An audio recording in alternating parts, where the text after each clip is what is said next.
नमस्कार दोस्तों, आशा करता हूँ कि आप लोग सभी अच्छे होंगे और हेल्दी होंगे और स्वागत करता हूँ the uncharted stories of Mahabharat के तीसरे एपिसोड में। तो आज के हमारे किरदार हैं भीष्म पितामह। अब भीष्म पितामह बहुत ही फेमस कैरेक्टर हैं, ये सभी लोग जानते हैं। अब इससे पहले कि आगे बढ़ें, हम लोगों ने अब तक सुन लिया है सत्यवती के बारे में, जो कि भीष्म पितामह की सौतेली माँ है, और धृतराष्ट्र के बारे में, जो भीष्म पितामह के सौतेले भतीजे हैं। तो आइए जानते हैं अब भीष्म पितामह के बारे में। तो जैसा कि आज का मेरा टॉपिक है Bhishma Pitamah with curse of रिबर्थ्स, या यूं कह लीजिए कि अ लाइफ कर्स्ड विद रिबर्थ्स।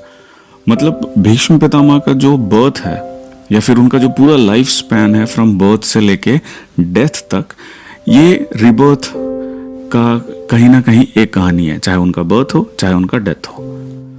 तो पहले मैं बताऊंगा कि कैसे उनका जो बर्थ है, जो जन्म है, वहाँ पे रिबर्थ कैसे काम आता है। और उनका रिबर्थ असल में एक उनका बोन था या फिर उनके लिए कहीं ना कहीं एक श्राप था, ये इस कहानी में पता चलेगा। तो इसके लिए थोड़ा सा फ्लैशबैक में जाना पड़ेगा। कहानी ऐसा है कि वशिष्ठ नाम के एक ऋषि मुनि थे। अब वशिष्ठ मुनि के यहाँ पे वसु कहते हैं, जो डेमीगॉड्स थे उस टाइम पे। मतलब अग्निदेव, हवा देव, इस तरह के जो नेचुरल एलिमेंट्स वाले जो गॉड्स थे, वो इस तरह के 8 डेमीगॉड्स थे, तो उन्हें वसु कहते हैं। तो ये वसु, ये सारे इनवाइटेड थे ऋषि मुनि के कुटिया में खाने के लिए कुछ। तो अभी ये 8 अपनी वाइफ के साथ पहुंचते हैं ऋषि मुनि वशिष्ठ के कुटिया में। अभी वहां जाने के बाद ये देखते हैं कि वहां पे एक बहुत ही सुंदर सी गाय है। अब उस गाय में खासियत ये थी कि वो इच्छा पूर्ति गाय थी। मतलब आप कुछ भी मांगो आपको मिल जाएगा वो उस गाय से, जिसका नाम था कामधेनु। तो अब इन वसु जो डेमीगॉड्स थे, इनमें से एक थे प्रभास।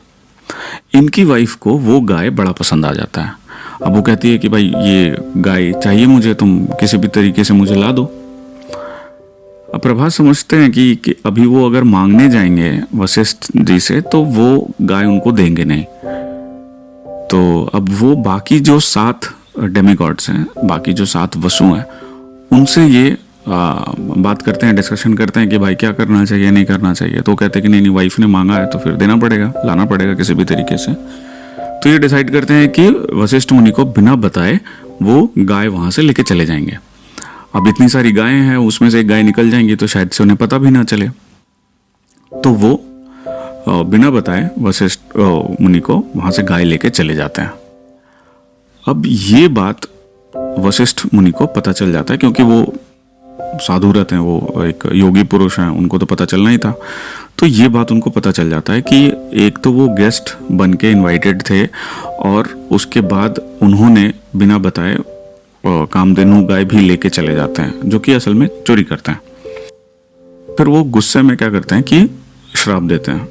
अब वो श्राप उनका ये रहता है कि जो 8 वसु हैं, उनको मिलता है श्राप की अगले जन्म में तुम लोग मृत्यु लोक में पैदा लोगे। अब मृत्यु लोक होता है अर्थ, जैसे कि हम लोग जैसे जी रहे हैं अभी। तो अभी मृत्यु लोक में आप पैदा लोगे, इसका मतलब आप मॉडल बन के रहोगे। मतलब नॉर्मल एक इंसान की तरह पैदा लोगे, आपको बुढ़ापा आएगा, आपको बीमारी होगी, आपको कष्ट होगा, सब कुछ होगा, ये सब आपको झेलना पड़ेगा। अब ये श्राप जब सुनते हैं, जब वसु सुनते हैं, तो उनकी हालत खराब हो जाती है। तब वो फिर दौड़े दौड़े आते हैं माफ़ी मांगने के लिए कि गलती हो गया, आप माफ़ कर दीजिए। अब वशिष्ठ जी कहते हैं कि अब श्राप जो दे दिया है, अब उसको वापस नहीं लिया जा सकता है। उसमें थोड़ा बहुत चेंजेस किया जा सकता है कि तुम्हारे ड्यूरेशन को कम किया जा सकता है। तो वो जो 7 रहते हैं वसु, उसमें प्रभास को छोड़ के उनको कहते हैं कि तुम लोगों का ड्यूरेशन सबसे कम रहेगा। लेकिन चूंकि जो प्रभास थे वो मेन थे, और उन्होंने एक नारी को प्लीज करने के लिए बाकी लोगों को कन्विंस किया था। और चूंकि वो देव थे, और उसके बाद भी इन्होंने ये चोरी का एक मतलब चोरी जैसा काम किया था, तो उनको श्राप देते हैं कि तुम्हें सबसे ज्यादा टाइम पीरियड तक अर्थ पे रहना पड़ेगा, और चूंकि तुमने नारी को प्लीज करने के लिए ये चोरी की है, तो तुम्हें ये भी श्राप है कि तुम नारी की संगति से तुम्हें संगति नहीं मिलेगी। अब ये सारा श्राप मिलने के बाद सारे वसु जाते हैं गंगा जी के पास। अब गंगा जी को सारी घटना सुनाते हैं कि ऐसा ऐसा हो गया, हम लोगों से ऐसी गलती हो गई और ऐसा ऐसा श्राप मिला है, और उनसे रिक्वेस्ट करते हैं कि अगले जन्म में वो वसु जो हैं उनके कोख से पैदा लें, और गंगा जी से रिक्वेस्ट करते हैं कि वो उनके टेन्योर को जितना टाइम पीरियड जो है उनका पृथ्वी पे जितना कम हो सके उतना करने में हेल्प करें। तो गंगा जी कहती हैं कि ठीक है। अब ये हो गया ये पिछले जन्म की कहानी जो फ्लैशबैक में चल रहा था। अभी इस जन्म में क्या होता है कि जब हम लोग देखते हैं कि महाभारत जब शुरू होता है तो राजा शांतनु गंगा जी के तट पे घूम रहे होते हैं, और वहां पे गंगा जी उनसे मिलती हैं।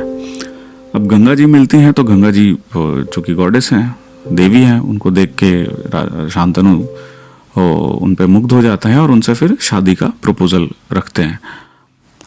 तो गंगा जी उनसे एक कंडीशन रखती हैं कि मैं आपसे शादी तभी करूंगी जब आप मुझे एक वचन देंगे। अब राजा शांतनु उस टाइम पे कुछ सोचे समझे नहीं, और उन्होंने एक कसम के लिए हाँ कर दिया। अब वो कहती हैं कि लाइफ टाइम में अगर कभी भी आप मुझसे किसी भी चीज के लिए सवाल पूछेंगे तो मैं उसी वक्त आपको छोड़ के हमेशा के लिए चली जाऊंगी। राजा शांतनु मान जाते हैं, वो कहते कि ठीक है, मैं कभी नहीं पूछूंगा। अब इनकी शादी हो जाती है। शादी हो जाने के बाद कुछ समय तक टाइम अच्छा स्पेंड होता है। अब होता है क्या कि राजा को पहला बच्चा होता है, गंगा जी को पहला बच्चा होता है। तभी जैसे बच्चे की खुशखबरी आती है, राज्य में सब खुश, राजा खुश, प्रजा खुश, सारे लोग खुश। तो इसी बीच क्या होता है कि गंगा जी अपने बच्चे को लेके जाती हैं और पानी में बहा देती है। अब राजा शांतनु देखते हैं अभी, लेकिन वो कुछ बोल नहीं पाते क्योंकि उनको अपना कसम याद आ जाता है कि अगर वो कुछ पूछने जाएंगे तो वो चली जाएंगे। तो उनको बुरा लगता है, बट वो चुप रहते हैं। फिर इस तरह से फिर से दूसरा बच्चा होता है, फिर से सब राजा खुश, प्रजा खुश, सारे खुश। लेकिन इस बार भी क्या करती हैं गंगा जी, बच्चे को लेके जाती हैं, फिर से पानी में बहा देती हैं। इस बार भी राजा शांतनु कुछ नहीं कहते हैं, चुप रहते हैं। तो इस तरह करके क्या होता है कि एक एक करके मतलब बच्चा होता है और वो पानी में जाके बहा देती हैं। तो इस तरह से 7 बच्चों को पानी में बहा देती हैं गंगा जी। अब 7 बच्चों को अपने आंखों के सामने पानी में डूबते हुए देखने के बाद राजा शांतनु का जो अंदर का पेशेंस लेवल था वो खत्म हो जाता है। मतलब अब वो एकदम सब्र उनका खत्म हो जाता है। अब बोलते हैं कि नहीं, अब तो रोकना ही पड़ेगा, अब तो पूछना ही पड़ेगा, क्योंकि अब बहुत हो गया। तो जब वो 8वें बच्चे को लेके जब गंगा जी इसी तरीके से जब जा रही थी बहाने के लिए, तो राजा शांतनु उनको रोक लेते हैं। अब बोलते हैं कि गंगे, तुम बताओ कि ये क्या कर रही हो और क्यों कर रही हो। अब मैं नहीं देख सकता कि कोई और बच्चा मेरा पानी में तुम बहाओ। तब जाके गंगा जी इनको कहानी सुनाती हैं, वो वसु और वशिष्ठ के कहानी, जो चुराने वाली कहानी है। अब वो बताती हैं कि ये जो 7 बच्चे जिनको मैंने बहा दिया है, ये असल में वही 7 वसु हैं जिन्होंने चोरी करने में हेल्प करा था प्रभास को, जो मेन थे। अब उनका लाइफ पीरियड, उनका श्राप था कि यहाँ पे पैदा लेना है और आपको, तो उनका ये श्राप खत्म हो गया कि उन्होंने पैदा लिया और उनको पानी में बहा भी दिया, तो उनका श्राप भी खत्म हो गया। लेकिन जो 8वां बच्चा है, जो मेन था, जिन्होंने अपनी बीवी के लिए गाय को चुराया था, प्रभास, ये 8वां बच्चा है। अभी इसको ये श्राप, इसको बहुत लंबे टाइम तक यहाँ पे जीना है। तो यही जो प्रभास है, जो वसु हैं, 8वें वसु हैं, इन्हीं का जो पुनर्जन्म जो होता है वो होता है एज भीष्म पितामह, जो कि कहीं ना कहीं एक रिबर्थ और एक श्राप का नतीजा होता है। इस तरह से, जिस तरह से इनका जन्म में एक रिबर्थ, एक पुनर्जन्म इन्वॉल्व है, इसी तरीके से भीष्म पितामह की जो मृत्यु है वहां पे भी एक पुनर्जन्म इन्वॉल्व होता है और एक श्राप इन्वॉल्व होता है।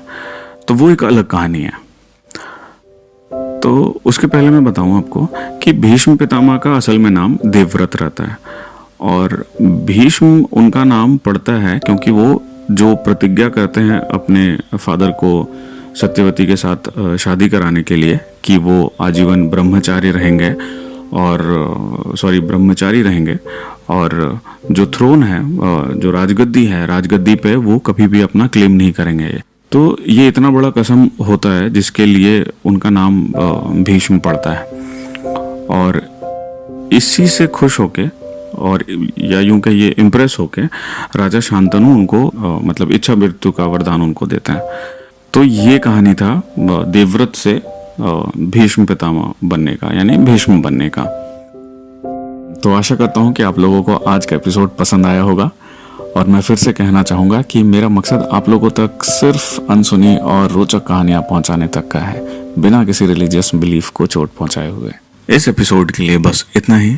मिलते हैं एक नए एपिसोड में जहां हम इसी पार्ट को कंटिन्यू रखेंगे। तब तक के लिए सुनते रहिए कुछ सुनो यार में, ओनली विथ अमित रवानी।